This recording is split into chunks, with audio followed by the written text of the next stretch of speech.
Can you hold my whistle for me? Hey, short trip we took. Yeah, it was fun.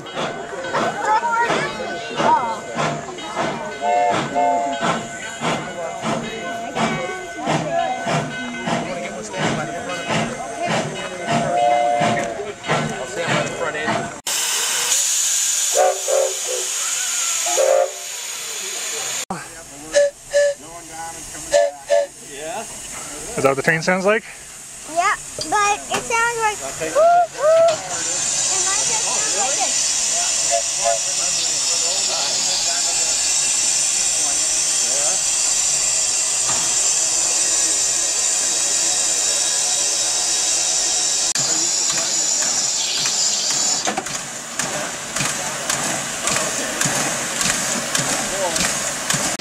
Welcome to the Virginia and Truckee Railroad.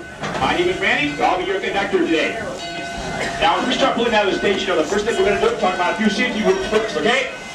Number one, and the most important is, walking between the cars when sprint motion. Keep your arms and hands inside the car at all times.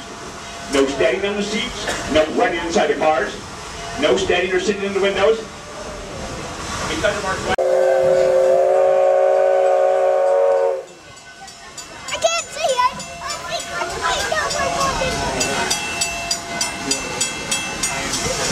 Sammy, What? we going now?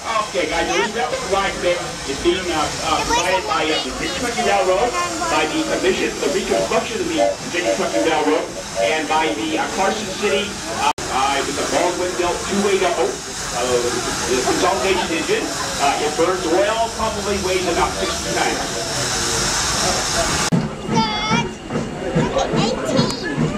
Oh, okay. Yeah, there's 18. Side of the train here now. We're about ready now to pass our next bind here in the tour. Now, I've actually got empty holes on here with the bars up around the edges.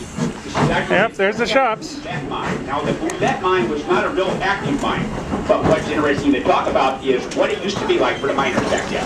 Now, the miners up here in the Comstock oftentimes were working around water that would be in excess of 150 degrees in temperature, and the air temperature down inside those mine shafts oftentimes was well over 100 degrees.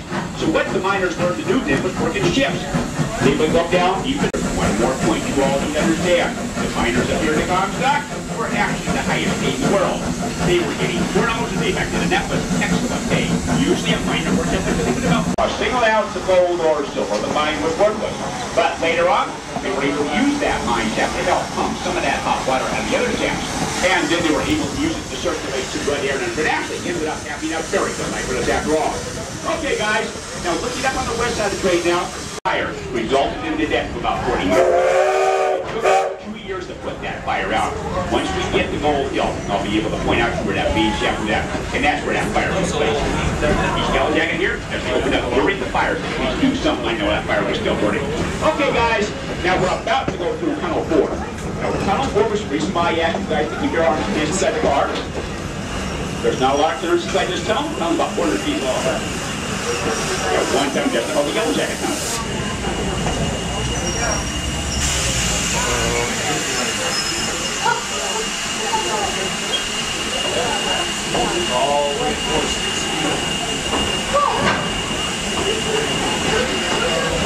Oh, Sammy, What?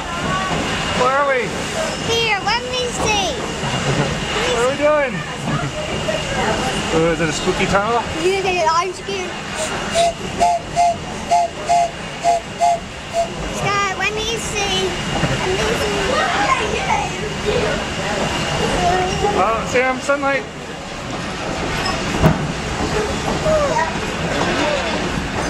Oh, we got out. Spooky tunnel was so scary. Oh, okay, guys, if we start pulling our way out of the tunnel. Was that so scary? We're now coming into Gold Canyon. It was fun. It was fun? 1949, way down the bottom of the canyon, gold door to be discovered. Well, those miners liked the way that Carson River looked along there. They started panicking, not thinking we're actually going to find anything. Well, what do you know? They discovered gold themselves under 1849. When a group of the miners decided to stay, why should they head over to California? It took place back in 1869. To the left of that mine shaft was the Kentucky mine and the Belcher mine. The Kentucky mine along with the Crown Point, also suffered after the 1869 fire. Okay, guys, now looking down on the floor down there, we can still see the Gold Hill Hotel and Saloon down there. Now that's actually, next to it, we still have the Mercantile Building. Next to that, the red brick building, that's the Bank of California. Now that's the branch that William Sharon was the branch manager of. We started this railroad back in 1869.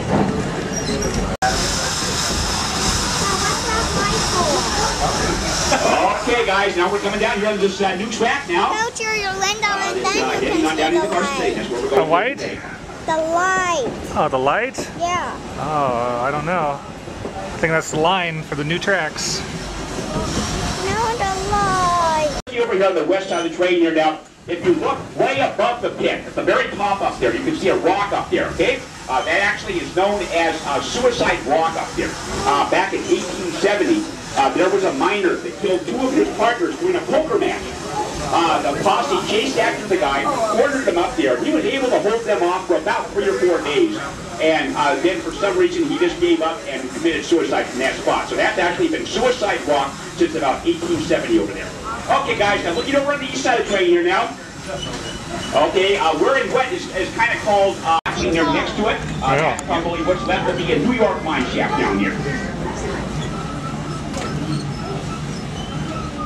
The engineers got us going extra slow across the pit here so we can, everybody can take a look at it here, okay? This was the biggest obstacle that the railroad had in going down to Carson City. Probably the 3 biggest obstacles that the railroad had. Going across the pit. And, okay, guys, now we're about to come into American Flats now, okay? American Flats is actually a 1 mile by 1 mile flat land, hence the name American Flats. American Flats was established about 1860. It was a huge mine milling area for the Comstock back then. By 1864, they actually had a whole city down there. It's called American City. Now, one interesting thing about American City... Look. What? It's a big water tank. Of course, as we know, Carson City turned out to be our state capital. That is a big water tank. American City, state Oh, the water tower? No, water tank. Oh, water tank. Yeah, it's not a water tower. Now, we can see parts of some mills down